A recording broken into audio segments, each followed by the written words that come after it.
Let me welcome another guest, a really good friend, and it's so glad to see you. Bill Fletcher is a long time racial justice, labor, international activist. Everybody knows Bill. One of his many books, including took a foray into mysteries just a couple of years ago.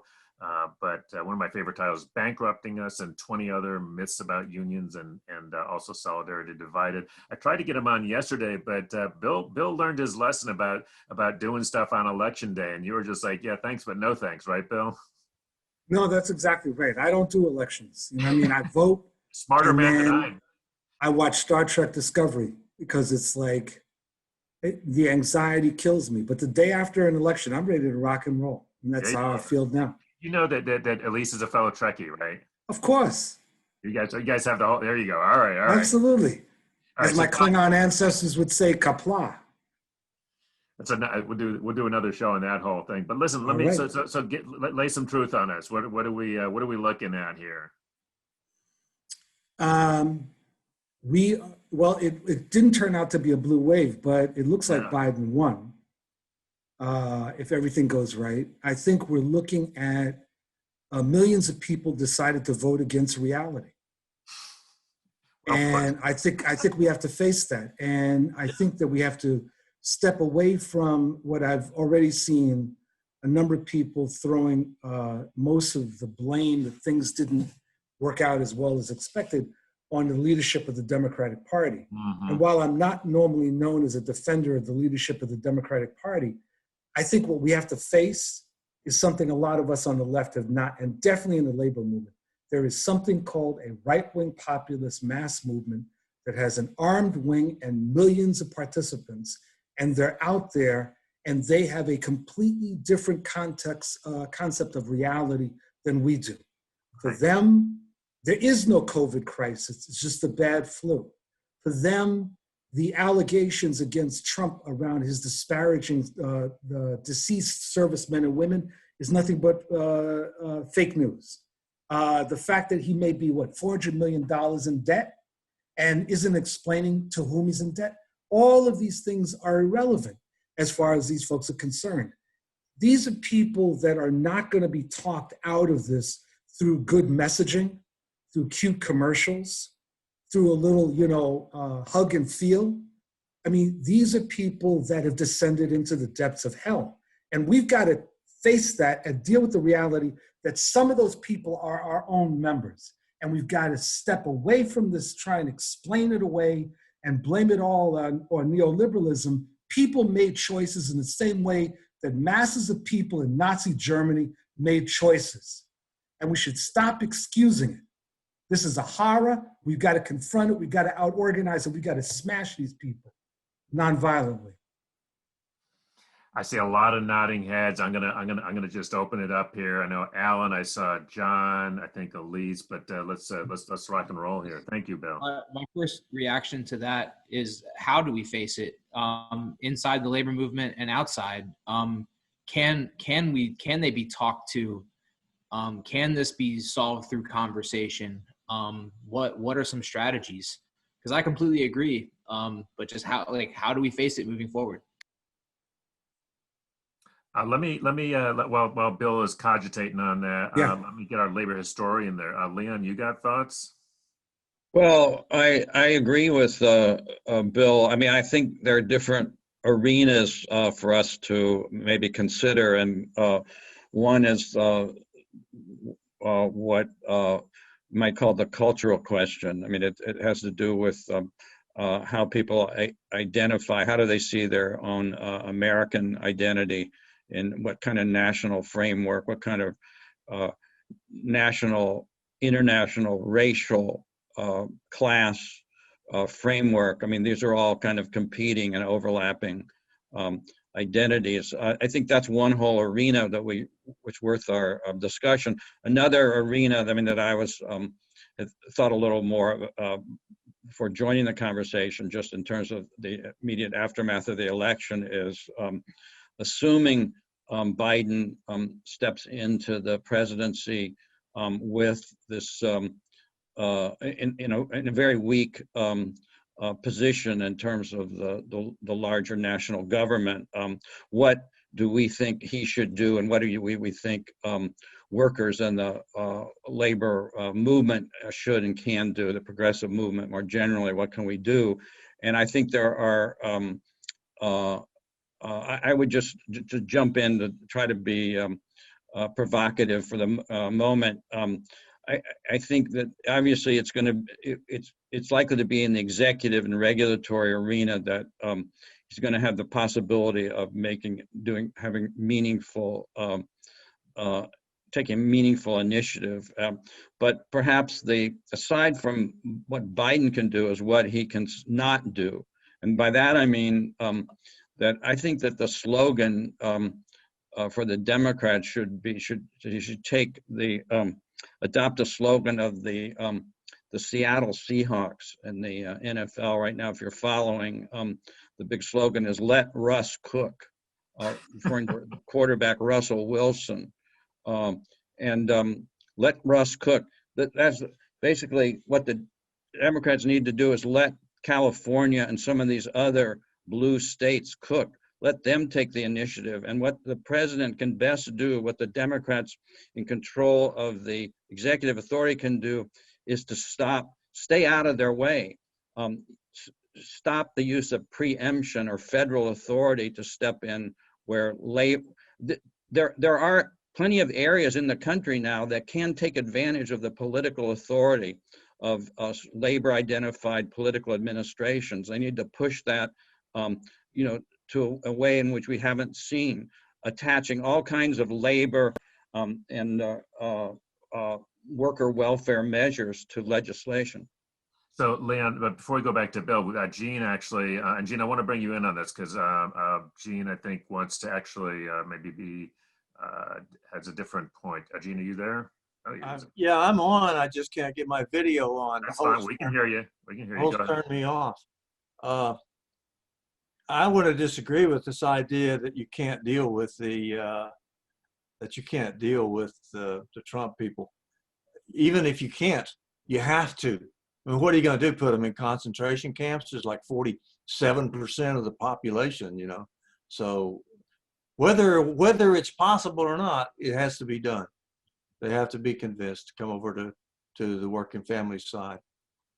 Bill? It's an interesting thing. I think that I want to respond to two things, the last point and actually the very first point. And I agree very much with what Leon was raising. It seems to me that we have to come to grips with the fact that pretty much 25% of the electorate are zombies. And if you look, no, really, stop holding back, Bill, okay? No, it's true. Let it out. I've studied zombies. I have a doctorate in zombieism, right? And one of the things that I've understood about zombies is that once they become zombies, they lose their humanity. There is no going back. They don't become humans again. And if you look at the electorate, about 25% of the electorate is consistently and sickeningly right-wing and will not change at all. Now, does that mean that, so let's say that there's another 10% or so that are on the verge of zombieism. There's people that you can deal with tactically, Gene. And I was talking with a friend of mine in Oregon earlier today about this, who was talking about how he has been able to work with some Trump people to do some organizing, basic union organizing. But he cautioned and said, the problem, though, is that when you get beyond that, that's where the divisions start to become very evident. So yeah, Gene, I think that at a very basic trade union level, we obviously have to work with these people. We can't take them out of their misery. You're right. But the reality is that we need to be focusing much more on the 70% of this country that actually is in touch with reality, even when we disagree with them. We've got to be moving people and shifting the discussion as opposed to seeing more and more people being subsumed by zombieism. And that's my worry, that too many of us have looked at this as an individual task, or worse, that we try to and this is what I would argue has happened in the AFL-CIO since 2016, to demobilize, to downplay the need to take on race and right-wing populism, to see that as being divisive, and to try to find some common ground. There is no common ground at a strategic level. We've got to take these folks on. We've got to have a fight. And we have to step away from this fear that white men are going to run out of the room screaming insanely when we start talking about race and gender, which I think is the dominant discourse in the leadership of organized labor. This absolute fear that white men will run out of the room screaming, never to return. I think we got to get away from that. Let me bring John in, because I know, John, you've been doing organizing, I think, among some of the very people that are being talked about here. And then I do want to bring Peter in, because I mean, a lot of this is very koan sounding to me, but go ahead, John. I was just going to say, Bill and Gene, I really agree with both their points. And I had an example. We had a campaign at a shop about 2 years ago. It ended up falling apart. But one of the main people that got that campaign going in that shop, he's a member now, and his two favorite presidents are FDR and Reagan. And so when I talk to him, every time I bring up a point about like the labor movement or voting, he shifts the goalposts. Like one day he's a fiscal conservative, the next day it's abortion, the next day it's guns. He can never stay consistent, and I cannot have what seems like a rational conversation and get to even a baseline, because that baseline, it's all over the place. And he was one of the people that when we first organized this shop, he had a driver's license, he had certifications, he had all these things and the willpower, and he seems like one of the most kookiest people there, and that's what we're facing constantly with these people now. So I actually wanted to go to, let me go to Elise, but I want to bring Jeremy, because Jeremy, I know you got members in the same, you've had these same conversations on your show, but Elise, I know you would want to jump in on this too. Yes, and I'm going to have to jump off after this. Okay. But I didn't want to say this. I think it is really important, the work that you all are doing. This podcast, all the podcasts that are happening, because there's not an alternative voice out there strong enough to give people another message than what they're getting from television. And it's not just white people getting it from television, it's black people getting it from television, brown people getting it from television. That's where they're getting their information from. And all of that is skewed by the corporation that own them. It is, and this is what Donald Trump and his enablers have been very effective at. Race is a political construct. Mm-hmm. It's not a biological construct. It's not a social construct. It was constructed explicitly to keep the working class divided. And Michigan is a perfect example of that. Yeah. When they announced that Michigan had gone right to work, I was sitting in Detroit Metro Airport. I was reading the newspaper because I still read. And this white guy across from me was reading his newspaper. And I didn't notice him until I lowered my newspaper to look up at the screen. And he did the same thing. We both looked like, what the? Michigan, right to work? How could that be? It has been a concerted effort. And Fox News is one of the biggest enablers of it, to keep the white people in the out parts of Michigan, which always been conservative, that's not anything new, divided from the center cities where the African-American populations are concentrated, right? And I remember being home visiting one time, and it was New Year's Eve, and no, I was someplace else. Well, so wherever I was, they had Fox News on, and they had these two white ambulance drivers sitting in their truck with the lights going off, and they said, yeah, we're right here outside where the post office is on 4th Street in Detroit, which is 5 blocks from where I grew up. And there's guns going off everywhere. It's crazy. We don't know where to start. And I thought, you're in Detroit, Michigan on New Year's Eve. When midnight strikes, you're going to hear guns go off, because that was our tradition.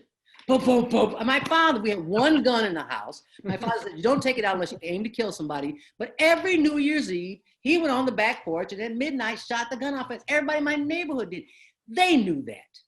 But they made it sound like, oh, Detroit, oh my God, there's a gun going off. I'm like, motherfuckers, please. This is a lie, and you know it's a lie. But they're putting it out there as if it is the truth, and this is the way it is. So all those white people have to go, That's right. It's crazy in Detroit because Black people lost their minds. Yeah. And they So got guns. we have that image to work with, and that's what keeps Detroit divided. It keeps Michigan divided. And so you have these people voting for Donald Trump when they know they would poison them as soon as they would poison us. Thank you, family. Elise, thank you so much. Wonderful to see you. All right. Elise Bryant, Coalition of Labor Union Women, and so many other things. Ben Blake, you know what they're talking about too. I mean, I hear you, I see you. I know you had your hand up, but I know you have a similar experience. I lived in Detroit many years, and or about 7 years, and I absolutely agree with what Elise said. New Year's was a day to show that the community was armed for in self-defense, that it was a signal that basically, it was a positive signal, I mean, it's a celebration, but it was also a signal. And I did want to comment on the concept of working with extremely conservative / racist workmates. Basically, I come out, socialist tradition. So what we try to do was use, it was very much like the fellow from Michigan's talking about. You use, say, if a worker is very conservative, maybe even overtly racist, but is pro-union. So you try to use the pro-union aspect against the racism. I'll give an example. I worked in a steel mill. The guy who trained me how to operate a crane was a raving racist, used the N-word all the time, constantly. And so, you do little tricks like you go, oh, well, why don't you go tell Joe down there, use the N-word in front of him, strong black man, one of the strong black men I work with. And of course, he's like, oh, no, I'm not a racist. Oh, I wouldn't do that, blah, blah, blah, blah, blah. And you make the point about the hypocrisy of using the N-word privately among white workers, but not openly with black workers, because, they know the consequences of that. But his parents were Irish Catholic. So I would talk to him in the crane when he was training me and say, well, why did in Northern Ireland, why did they call it the Civil Rights Movement? Where did that name come from?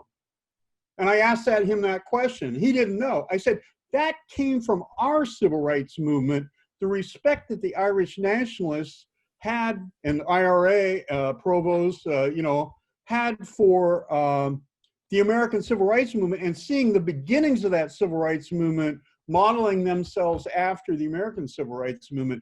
And you could see a light bulb go on, with him. But now that doesn't, it's like the fellow from Michigan said, that doesn't last. You get a light bulb, it goes on for a couple seconds, but you have to consistently make the arguments, but also bring them to action, like through struggle together, black and white. It's the old traditional socialist approach, black and white, unite and fight, which today is kind of obsolete in some ways because the young generation is so much more anti-racist than, say, my generation.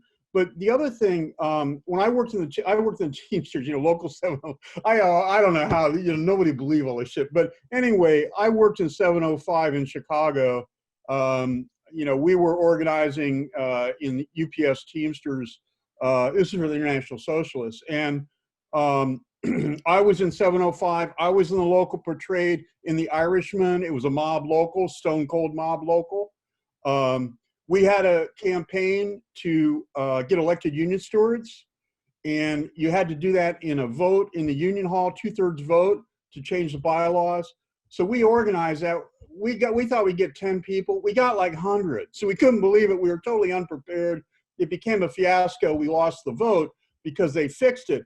But one of my co-workers who I talked to earlier, who had been in a demonstration in Marquette Park, if you've seen Blues Brothers, the film, where they have that Nazi, that's Frank Collins. That guy was a real guy. He wasn't a comic figure. He was terrorizing black workers going through the Marquette Park neighborhood in South Chicago. We as socialists organized a march into that community, and we got the crap kicked out of us. 12 of us went to the hospital. It was partly, our fault because we weren't planned and prepared. But later I found out my coworker at UPS, I was working side by side with him on a sort slide at the Franklin Park UPS hub. And we got to talking, and he was on the other side. He was throwing beer bottles and bricks at us, you know, but his background was Irish. And later at that union meeting where we had elected stewards, he came with his Irish shillelagh to defend me. And he followed me around to make sure the mob, you know, he was going to defend me against the mob in that union meeting. Now, he was, by all accounts, you know, very racist and stuff. But that's the kind of thing that you can win people over, white people, to become anti-racist. Well, Ben, so I want to go back to Bill and get Jeremy, and then as also because, you know, I think this is the conversation, Bill, and you're a longtime educator, you know, in all kinds of ways. And you know, I think you're only maybe half joking when you talk about zombies. I think you're probably serious as a heart attack. I mean, I want you to say what you mean by that, because, you know, one of my best friends is a libertarian, and I got to tell you, sometimes I mean, we'll be having a conversation. I'm just like, okay, we are done here, because he's my best friend. I love him in a lot of ways, but I'm like, you know, you believe this thing that is not true, and I ain't going to convince you, and you ain't going to convince me. We need to move on, right? And so I want you to, I think a lot of us are having these kind of, whether they're personal or professional conversations. When I look at that map of America, you know, Lisa and I were joking today. You know, this country just needs to just break up into the different countries, and then, you know, maybe we really do have two very different countries here. Well, we do. And we've had since the very beginning when this country was settled. Mm-hmm. And the whole mentality of the settler state that we still have. And what Trump has successfully done is, I like to say, he's pulled the picture out of the closet, the picture of Dorian Gray. And so we can all look at it, right? We see it in all of its ugliness. But he's quite proud of that. So let me just be clear. As someone who is constantly doing racial justice educational programs for unions, I believe very much in member education and engaging our members in debate, and hoping to win them over. And I'm actually optimistic that we can win most over. What I'm identifying, though, is that there are people who they don't have inconsistent ideas. They now have consistent ideas. And those ideas are very shaped by right-wing media. And those ideas are antithetical to solidarity, to internationalism, to class consciousness. To the extent that they have class consciousness, it's along the lines of classic worker racists, like the man whose name I'm forgetting, who was the head of the Siemens Union of the Pacific, Andrew Firth, who, if you would read some of his writings, would sound like a Marxist until he started talking about Asians. And then he was a complete white supremacist, right? And so I think we have to understand when the debate ends. And it relates to your point, Chris, that sometimes you realize, I did a program in Seattle a couple of years ago that the Washington State Labor Council sponsored on race and labor. And at the end of the program, this white woman came up to me and she claimed that the opening panel had attacked her and other white people. And I kept asking, well, how did it do this? And she couldn't really explain. She just kept repeating she was being attacked.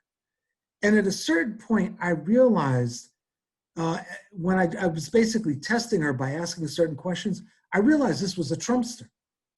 And that there was nothing that I could argue that was going to shake her. It was not a conversation. No, exactly. And I realized the conversation needed to end when she said to me, well, you don't have to get violent about this. Now, for a white woman to say to a black man anything about violence, the name Emmett Till starts blinking in your head, right? Oh, yeah. And I said to a friend of mine, I think it's probably time for us to vacate the premises, right? But it was exactly. It was very clear that the discussion was over. And I guess what I'm thinking is that there's a lot of very good progressive people that spend an inordinate amount of time on hard right-wing people that we want to believe can be won over. We really want to believe that there's a way we can touch them with reality, and all of a sudden they will put their arms around us and say, my God, Alan, thanks so much. Now I understand what you've been saying. Right. And the problem is that doesn't happen. See, this is why I said there was a zombie test before the election. And I'm going to shut up after this. This is a very simple zombie test. You ask someone 3 questions. All right. Now, you ask them when it was revealed that Trump was disparaging veterans and deceased servicemen and women, what was your attitude? Right? Okay, that's number Second 1. question was when it was revealed on tape that Trump had lied to us about the COVID crisis and knew the dangers of it, what was your response? Okay. And the third question was when you found out that this man owes maybe $400 million and won't reveal to whom, what was your response? And if someone can't answer those questions, you realize immediately that they're zombies, that there's no point in another discussion. There really isn't. You just back In the away. face of that, that's it. You back off and you say, danger, Will Robinson. I got to bring Peter Pocock on this because actually when you were talking, Bill, you were reminding me that in his previous life, he brought exactly the kind of folks that you're talking about to Capitol Hill and did training on doing legislation. So Peter, I'm wondering if you can sort of combine those 2 things and give us some response here. And then we've got a bunch of other folks that want to weigh in. Yeah. But I saw you kind of lean forward there. You were I'm leaning. leaning forward because yes, I respond very much to what Bill's talking about, and I'm also going to have to cut out in a couple of minutes. But we had a program which sadly lost its funding at SEIU called the Member Lobbyist Program, and we were bringing in 8 to 12 members of the union who were basically recommended by their locals, but not necessarily. It was clear that some of them were activist types who the local leadership was more than happy to have go away for a few months. And they would come into DC and we would work with them through popular education methods, Paulo Freire's techniques, to get them started on understanding that the things that they were facing in all the diverse places that they came from were very much the same things, basically. And so we had an incredibly diverse bunch of folk, including some people who were nearly monolingual in Spanish. And we managed to create these incredible teams of people who would, once they had been through the team building stuff and had then worked on some education about just how the legislative process works, they go up on Capitol Hill. And I remember several times after the first visit, you'd have somebody come out having just met a Congress creator from their own district, and they'd say, "What's so special about him?" And the power that we were developing in those folks, when we sent them back to the locals, often the local leadership was not actually that pleased with these folks that they had sent out to get out of their hair, and now they were back in their hair and knew how to organize. But the reality was that we found was that it was really essential to get members working with members as much as we possibly could, get them away from the leadership that has its own assumptions about who's capable of what. That's gunfire in my neighborhood, which is not a gunfire kind of neighborhood. It's not New Year's. But, yeah, and it ain't New Year's, no. I think that I don't have any special expertise in the education area, but my experience at SEIU was very much that when working people get to work with other working people on figuring this stuff out, because they were putting together their own programs by the end of these things, when they're working with each other on this sort of stuff, they are empowered in ways that they didn't even know was possible. And it was really exciting to see. We went through about 7 or 8 classes of these folks. And Then we ran out of funding, and I retired, and a bunch of other stuff happened. But it's a model that I recommend very highly. Thanks, Peter. I And with appreciate that, it. Thanks for I'm spending gonna time take with off. us. We're going to come to Liam, but I think Evan, and then Alan had, I think, questions or comments. Thanks, Peter.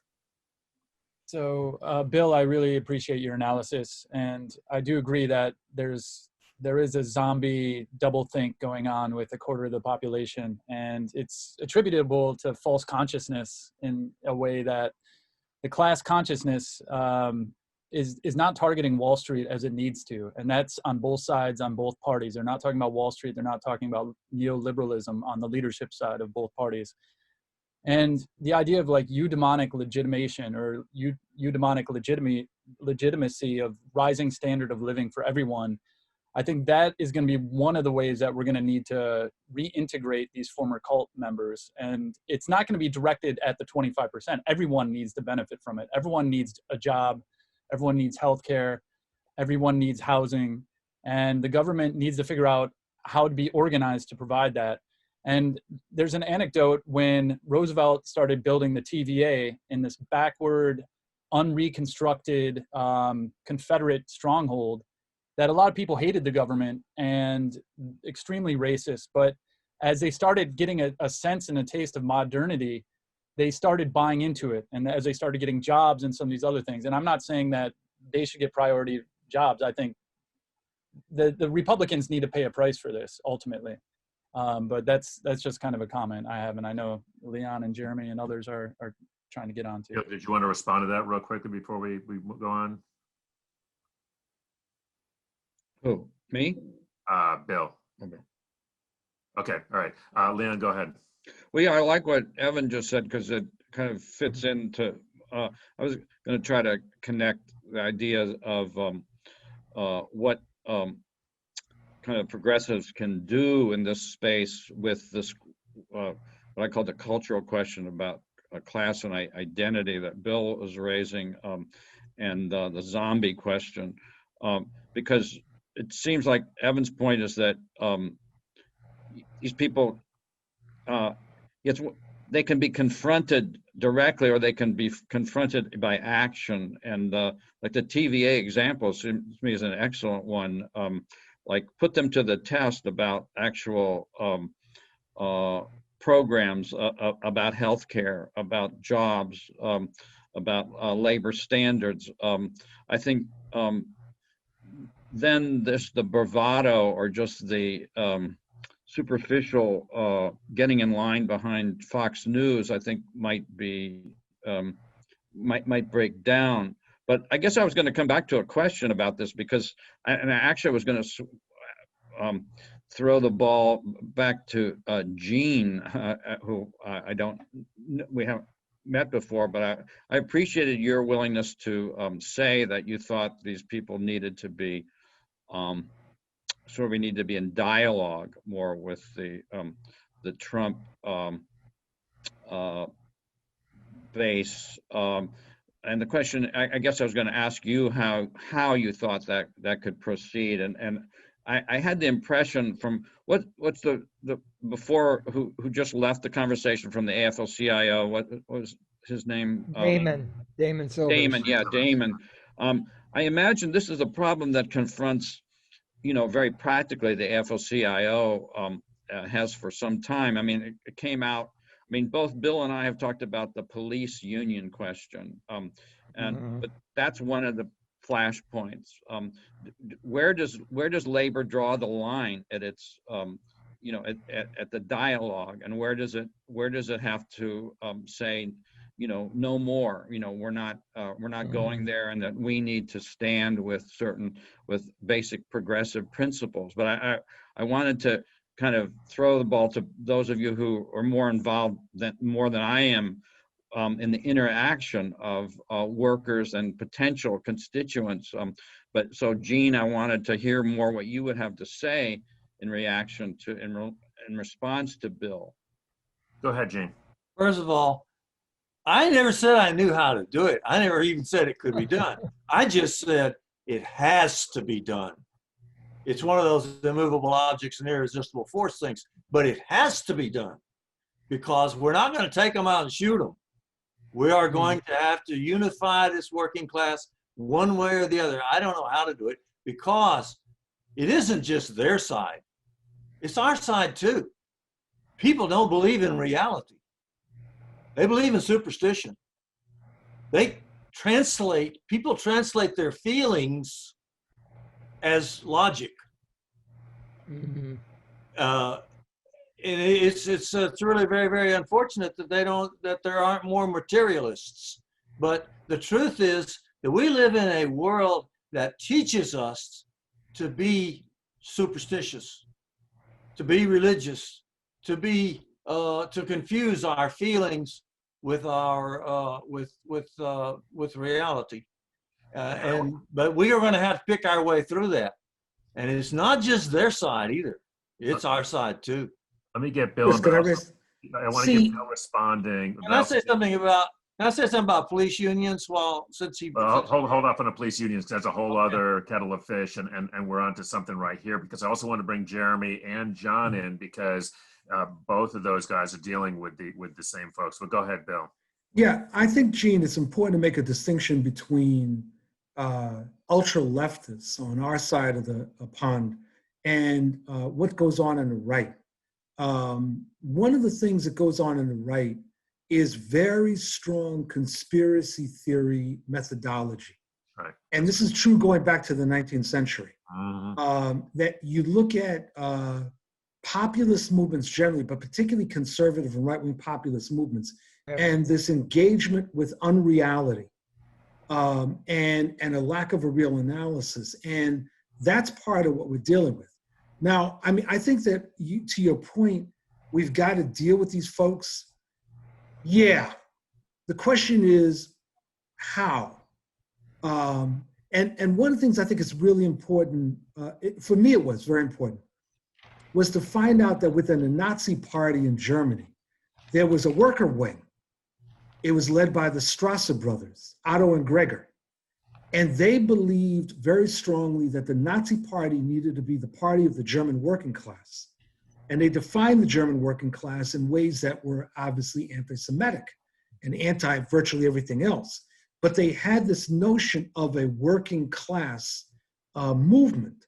And they were very, very upset with Hitler, that Hitler betrayed the objectives of the so-called National Revolution and aligned himself with the Reichswehr and the German bourgeoisie.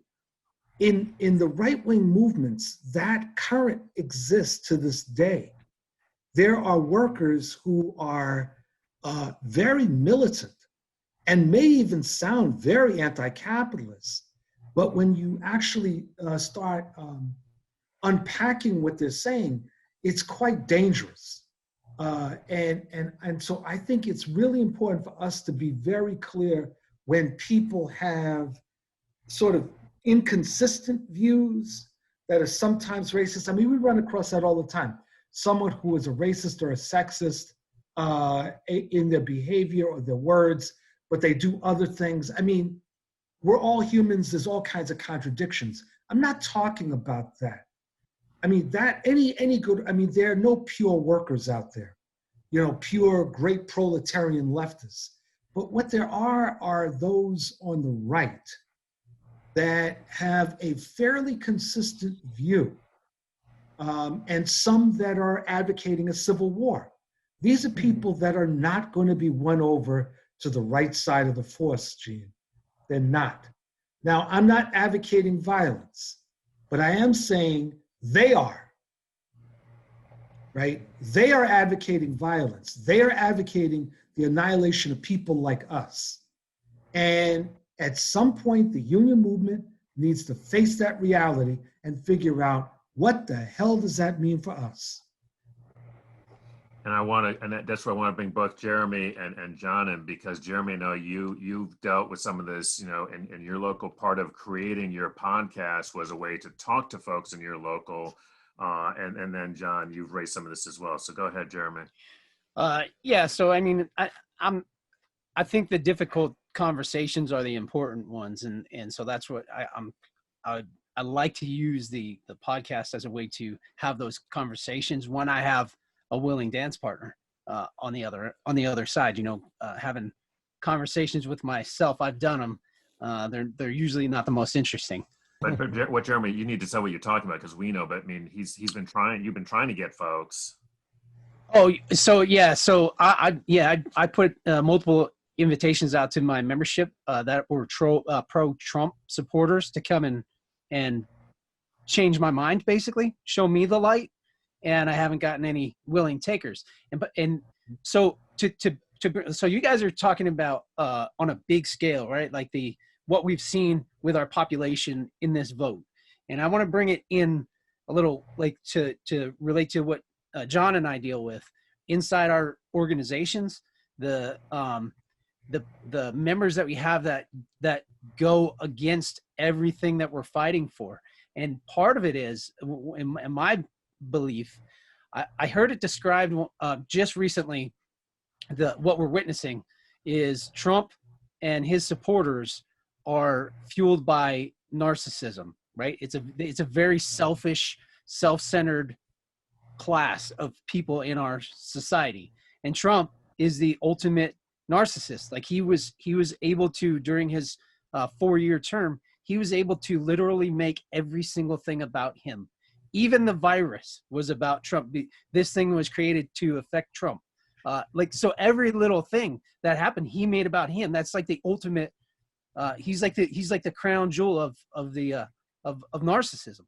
And when you bring it into like what John and I deal with, because I deal with the same stuff John has, it's that narcissism that I don't even believe, like some of these folks, I don't believe they give a shit about being in the union. They want the pay, they want the benefits, but there's not like a union proud connection to some of these people. So they just believe that they're doing us a favor by being here, and they would think that they're going to get the benefits and the pay that we get for them on their own. But before they came to us, that was not the case, so they've lived through it. And then they get to us and they're like, yeah, now you guys are getting me what I'm entitled to. It's like this whole, I'm with Bill that the conversations are like, you can't have a conversation with someone that doesn't want to have the conversation, because they have all the answers. They know everything. And you don't know what you're talking about. And it goes right up. I mean, we see it even on with the international. The international pushes out things like for the election. And it's like, as soon as I see something go out from our international on social media, I go right to the comments so I can see members attacking the movement that we're trying to get behind or create. And it's like, man, they're literally punching themselves in the dick at every step. And you say that like it's a bad thing, Jeremy. Yeah, well, yeah. I mean, but it's like, man, it makes you want to. When John was was speaking earlier, I felt like I was smashing my own head into a wall listening to him talk, because I have the same stuff. We have the same shit going on here, and it's like, these conversations, you'd love to have them, and you'd love to figure out a way to get them to see the light. But I mean, some guys just don't give a shit about anything outside of their own little space. And John, and then Patrick. Chris, I'd like to. Okay. Yeah, you're talking about member education. We actually do a 4-day member education class when our members are apprentices. And actually, Jeremy came up to one of our classes. And whenever we have this, we have between 40 and 60 apprentices every year when you do this. And by the end of the week, you feel pretty positive that you've changed a handful of them. Like an example, we usually try and bring in some speakers and this and that. And so with the last election cycle in 2018, I went around the state and I picked out a Latino woman who was a Democrat. I picked out a gay man who was a Democrat. These are House reps. A female person that represents her district is the mining district in UP. And I brought them in to speak about the labor movement and unions and this and that. And some of these hardcore conservatives, there was this gay House rep had them convinced on rank system voting. And like these people down from like Battle Creek and Kalamazoo, and myself and the agent, we were in the back of the room just laughing because he had these guys wrapped. And I was like, you know, like you get these people out of their bubble and you can, because they're not going to puff up in a crowd. I've noticed these people, they'll do it behind closed doors, but you get them in this room and you actually start talking, and all of a sudden you see their heads bobbing and you're like, wow, I think I got through to a couple of these people. And then they leave and you see them on Facebook or at a union meeting a year later and they're right back to it, you know? And it's like, they're sucked right back into these little bubbles. And and it's, I'm not giving up. Like about 3 weeks ago, I got into an argument on social media with somebody that I barely knew from years ago. And I was speaking reasonably. And my buddy was texting me and he's like, you're not quitting either, are you? And I was like, you know what? I've had it with these people. Like, I'm not backing down an ounce to any of them until they say they're done. I'm like, I've done it. I've played the nice card and I said, I'm through with it. Like, I'm going to make them repeat facts to me or they can like pound sand, you know? And so I'm done with it, you know? Well, that's kind of, I think that's where we need to get, because the people on our side, that's always the case. We pussyfoot around for the most part. You know, we try to we put on the baby gloves when we have the position of control or whatever. And as soon as the other side gets control, man, it's like, oh, they don't give a shit. It's all hell, past precedents and traditions be damned. This is our house now, and this is how we're going to do it. And that's how we need to get. We need to get a little more in your face about it. I've been doing that a little bit more too, because just like you, John, it's like you get to the end of your rope, and it's like, you know what, you don't want to talk, you want to throw some hands, verbal hands. Let's do it. And I think this is part of what Bill's talking about. But a couple more, because we're just about a couple more minutes before we wrap up. Patrick, and then Marcus, if you have something short. But Patrick, go ahead. I just had a quick question. I mean, given that Labour has limited time and resources and activists all have limited time and resources to spend an inordinate amount of time wondering whether and how we should convince what mostly seem to be working class white men the errors of their ways, does it in some ways not grant them does it not sort of validate the idea that they have a pivotal role in the electoral process? This isn't the Labour movement of 1970. It looks a lot different. It's a lot more diverse. There's a lot more women. I don't think they are pivotal. I think we can win elections without them, as we've shown. I think we can win power without them. I would say, Patrick, we've got to be thinking at the level of, we're building a new majority. And the labor movement that we need to be bringing into existence needs to be thinking in those terms. We need to be building a broad front, which all are welcome, right? But there need to be certain premises to that. And that's where it gets complicated. So I think I spend all this time doing racial justice trainings. I'm not doing them mainly with people of color. I'm doing them mainly with white folks, mixed groups. And it's because I basically believe most people can be won over, but it's a concerted effort. It's very important in terms of building that unity. But when you're doing it, it's going to be complicated. It's going to be heated. It's going to be painful for many people. Because when you deal with the real history of the racial construction of the United States as a capitalist country,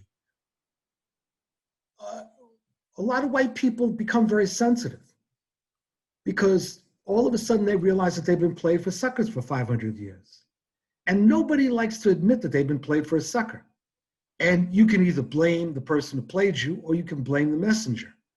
And see, part of our job is to really point out to people, you've been played for suckers. Now let's talk about why and what needs to be done about it. And if we're on the same page, then we are comrades. Notice I'm not talking about white allies. I want comrades. John Brown was a comrade. Yep. Right? He wasn't an ally. I want comrades. And that's what we need to be building within our movement, a movement of comrades.